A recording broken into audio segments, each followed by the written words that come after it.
Ledford. I live in Boonville, Arkansas. I'm a military retiree. I have family in Western Arkansas, so I decided to come up here after I retired.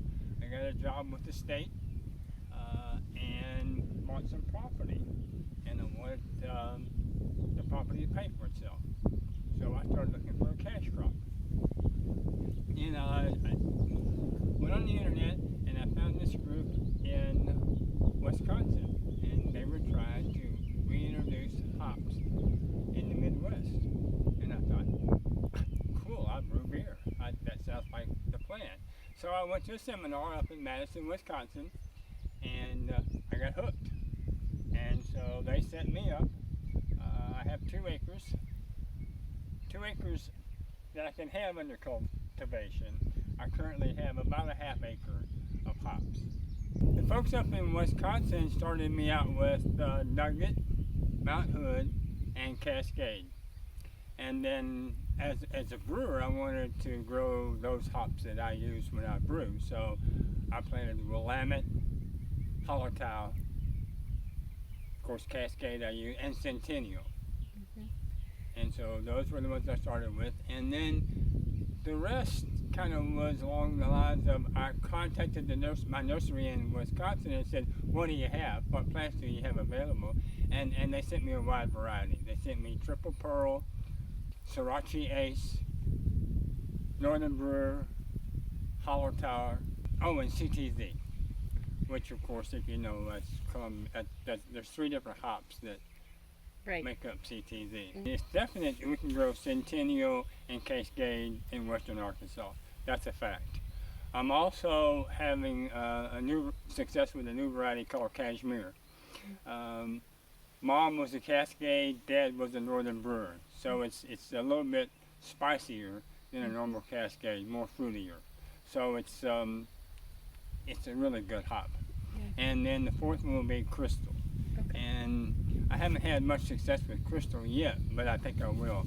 Crystal is the American variety of Hallertau.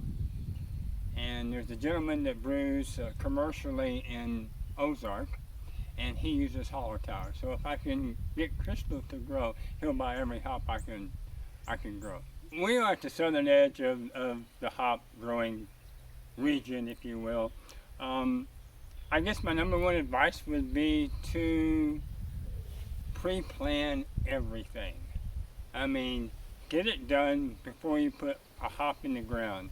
Have it all done. Have your field laid out. Have your soil tested. Everything you can do beforehand will save you a lot of heartache. Trust me, save you a lot of heartache down the road. So do it first. I didn't really have any plans. I just had the assumption that this is Arkansas. If you can use Arkansas hops to brew an Arkansas beer and put a hog on the can, people will buy it. It's just that simple. Locally grown is popular everywhere. And so I don't have any problem with people buying my hops. Like I said, I've had nothing but success. I've had a very limited amount of product. In 2017, I had Cashmere available, and I sent it over to Liz Preston at Prestonrose Farm, and she brewed something called Logan County Cashmere, I believe was the name of the beer. Extremely popular. I think it sold out that weekend after she brewed it. So that was a big hit. And then in 2018, I sold Centennial and Cascade to brewer Oxbin Brewing in Ozark. So I walk in the door and say I have Arkansas hops, and I'm telling you, they are all over me. I'm getting a really good price. The potential is there. It's a lot of hard work. There's a lot involved with growing hops. You just don't throw them in the ground and walk away. You got to talk to them. You got to be down there every day and work with them. But the payoff should be absolutely phenomenal. It really should be. So yeah, if you want to get into it, you can grow hops in Arkansas.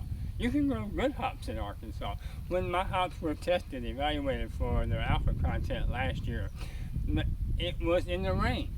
Now granted, it was a little bit low, but it was still in the range. So all that means is that if your recipe calls for 2 ounces of hops, you're going to put in 2.5 ounces of my hops. But you're going to have used an Arkansas hop. It doesn't get any better than that.